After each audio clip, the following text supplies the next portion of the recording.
Hey guys, so anyway, I just finished my McElroy marathon and I want to have a quick discussion about marathoning authors. It's something that I've done, well, actually counting only really 3 times. I have marathon all of Thomas Pynchon, all of Umberto Eco, oh my god, and of course, all of Joseph McElroy, which is the biggest one. I've done it in 11 months. Pynchon was in a year and a half, and Echo was in about a year, and he has the most books. I did it way too fast. And I almost marathon James Joyce. I started with Ulysses, had to drop off, read Dubliners and Portrait of an Artist, and then I finished Ulysses. But unfortunately, there was this little book that he wrote at the end called Finnegan's Wake, which is impenetrable. But I'll read that one day. But yeah, so I enjoy marathoning authors, even though it's tiring, but it's so satisfying. There's such a great feeling of looking at an author and just being so dark and mysterious and this feeling of the unknown, and then reading his all over and just being like, oh my god, I became a mini tiny expert on it. I was called a macro scholar, but so, and it's really just close to get that intimate detail of the author and just really know his work to that extent. Um, so let's talk about some reasons why you would do that. For me, being single.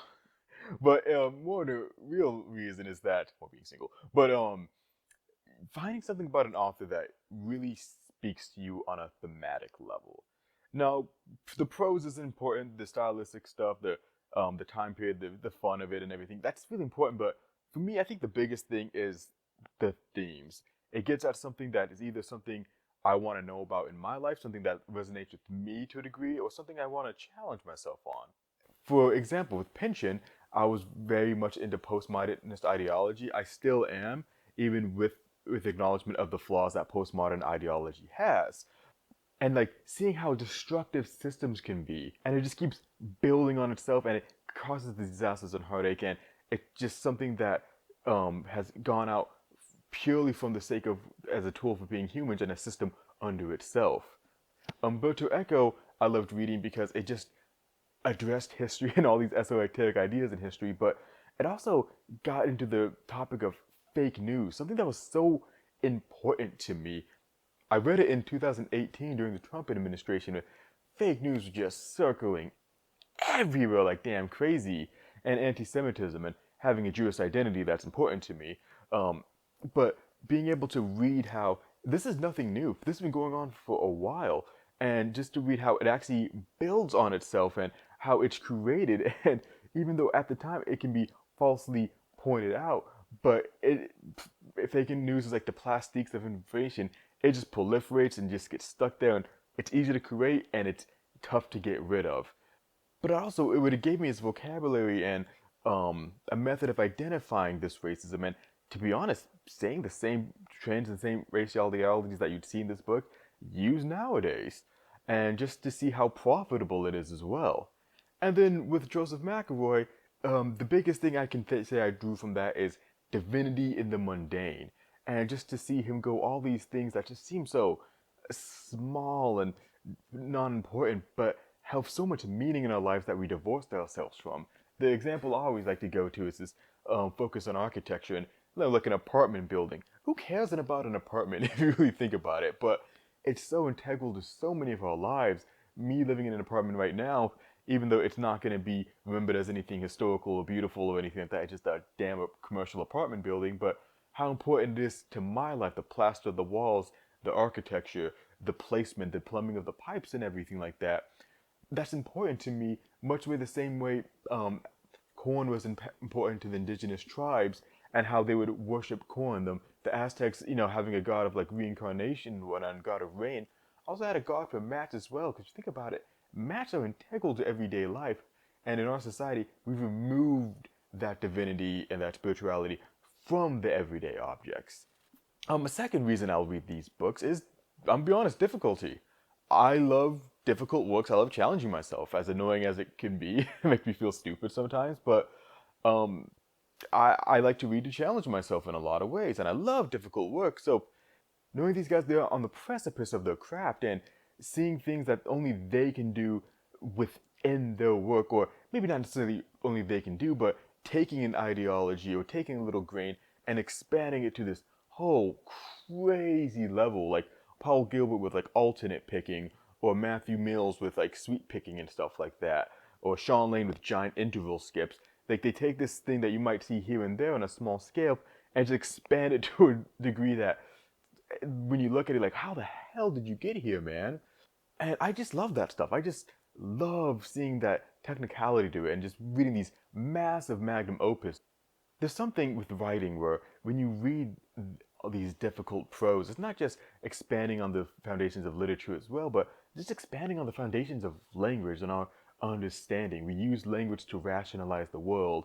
And even though I can say I'm firmly not a master of the sentence, but just seeing all these ways and different forms that it can be broken and how thought can be placed onto the page. Whether you have works like Plus, where you see cognition on the page, whether you have works like Gravity's Rainbow that combines high culture and low culture, beauty and disgust together, whether you have stuff like Foucault's Pendulum, where it takes this little mind game of fake news and just expands on it and expands on it to the point where you almost have an encyclopedia of false historical ideas in a sense. And when you see all that, it's like listening to a very avant-garde piece of music. It expands your understanding of how language, thoughts, and ideas can be used. And that's why I gravitate to difficult works. And that's why when I see an author that's very difficult and gives me a certain feeling of frustration, like when I read Cannonball with McElroy, that it makes me want to like, let me read all of this so that way this doesn't seem as difficult anymore. Gravity's Rainbow was my first book by Pynchon. Kind of. I stopped halfway to read Crying of Lot 49. Still didn't understand it. But after that, I read all of Pynchon. When I came back to Gravity's Rainbow later, it was so much simpler, and I just got it because by that point I understood Pynchon, and it's like decoding this cool, dark, abstract puzzle that not many people have accomplished. So it's really awesome. Also, a fun thing about this is really getting into works that a lot of people really haven't read. Also, like all these authors have like the magnum opus. It's like the books you have to read by them. Pynchon, Gravity's Rainbow, Crying of Lot 49. Umberto Eco, Name of the Rose, Foucault's Pendulum. McElroy, Lookout Cartridge, and Women and Men. But the fun thing about this is getting items in their catalog that most people probably wouldn't enjoy as much. And usually, maybe because I'm the internal hipster in me, it's usually those works that I find I like the most. For Thomas Pynchon, I do love Gravity's Rainbow, but I think Mason and Dixon is his best work. And my second favorite is actually V, his first novel. And then Bleeding Edge and Inherent Vice are also amazing. Books in the catalog that aren't talked that much, but I think have a huge importance into understanding Pynchon. Umberto Eco, The Prague Cemetery, that was an international bestseller, but that's my favorite Umberto Eco book. But books like The Mysterious Flame of Queen Leona is such a warm, cozy blanket, and it gave me for nostalgia for an era and a country that I never had any identification with. Joseph McElroy, I love Actors in the House. It was an old man novel to the nth degree, but after I read it, I just loved it so much. Cannonball is amazing. Plus is amazing. I think that's a bit more well known. But I still love Lookout Cartridge. But, you get these all smaller items in the catalog that you identify with a bit more, and it creates the personal connection to them. You still love the big names, but it's like, oh, now I know these little names as well. Now, the problem with marathoning, though, the negative side, is that, you know what? I'm really honest, sometimes I feel like, how much do I actually like these authors?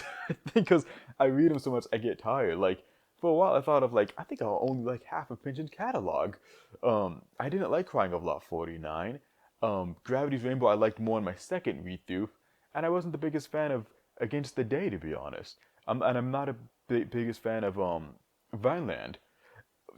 Same thing with Umberto Eco. I didn't like Foucault's Pendulum too much, and the first three books of McElroy's literature I didn't like as much. I mean, I'm not saying it's bad. I'm not saying I hated it, but I was like, eh. So it was like, oh god, do I actually like these authors, or is it just I like them because I accomplished this? To be honest, I think the correct answer is that I do like these books. It's just that I read them out of order of publication, and some of these books I can tell I would like a lot more if I didn't read the other ones first, because when you get to the end of that marathon, you're getting tired. A great example, Baldolina was my last Umberto Eco book, and I was just kind of ready for it to end. Thinking back on Baldolino, it has all the elements of a novel that I would love. It focuses on all these creatures that you see on Pliny the Elder and all these myths and stuff like that, mixed with history, and it's this great fantasy historical epic. If I read that at the beginning of Umberto Eco, it would have blown my mind. Against the Day, I love the Western stuff, but I think at that point with Pynchon, I was kind of craving more of a straightforward book. But thinking of it, it's not supposed to be straightforward because you can't change history. And I feel like that's a book also, if I would have read sooner, I would have liked it a lot more as well. Um, Ancient History, my last McElroy book. In my review, I said it's okay. It was McElroy developing. If I read that before Actors in the House, if I read that before, especially before Women and Men, I would have loved that novel. Because it was doing all the stuff with McElroy that I love, but I just read so many better versions of it as well. So sometimes it's like, how much do I like these authors? But you do like them. It just, there's generally a proclivity to read the more well-known works first. Also, I read these books out of order, but it's really funny because you do see a timeline of the author. And what I've noticed, especially with Pynchon and McElroy, is that it's a bell curve. Like, you see them kind of get their style first. With McElroy, it's Smuggler's Bible to Ancient History, and then you get like the Plus Moon and Mare Lookout cartridge, and then they settle down to like Actors in the House and Cannonball. And you see that with Pynchon. Well, Pynchon kind of does start off really high too, but you know, but Gravity's Rainbow, Mason and Dixon, but then it really tapers off. And it's not saying that these books are bad, but they're less technical. They get to a point where it's like, you know what, I made my magnum opus, I made my stamp in the genre, and I've changed literature. Let me calm down a bit. Bleeding Edge and Inherent Vice are very simple novels. Well, in terms of Pynchon, there, had my friend try to read Bleeding Edge. It was too much for him. But for Pynchon, it's very simple, but it has such a heartfelt story for it. So while the overall plot and the prose get simpler, the human element tends to shine more. Because while they were writing, they're developing the technical skills, but their narrative skills were also developing as well. And you even see that with Umberto Eco. Umberto Eco starts a bit higher because with Name of the Rose and Foucault's Pendulum, but his later works are a bit simpler and it's a lot more human and literary at that point. Now, another beautiful thing with marathoning books, and this is one where it gets really personal, is that when you think about the first book you read and the last book, you see the progression of your life. And sometimes it surprises you. It surprised me. So, when I started Gravity's Rainbow, I was done with college. I was still living at my mom's house, and I wasn't in my career line of work that I am now. When I finished Pynchon a year and a half later, I was in my line of work that I'm going to be doing the rest of my life, and I had my very first apartment living on my own. Umberto Eco, I don't remember as much, but it was 2018. I feel like that's when I really established myself as a reader because I read all these difficult books. And I read that in a year where I think I was doing a lot of dating. And that sucked. But, you know, McElroy, which I won't say because there was a lot more personal stuff, but, you know, it led me out of my 20s because now I started McElroy September of last year and I finished up August of this year, which I'm going to be turning 30 this month. So Pynchon kind of led me to my true adulthood. Umberto Eco kind of solidified my political beliefs, and McElroy led me out of my 20s. Well, I'm starting to, not that I was a wild child, but I'm starting to calm down and, you know, my value system is changing as I notice as I'm turning 30, where smaller things are more important to me than things on a big, grand scale, the little moments in life, which is all what McElroy focuses on. What I'm trying to say is I'm becoming an old man.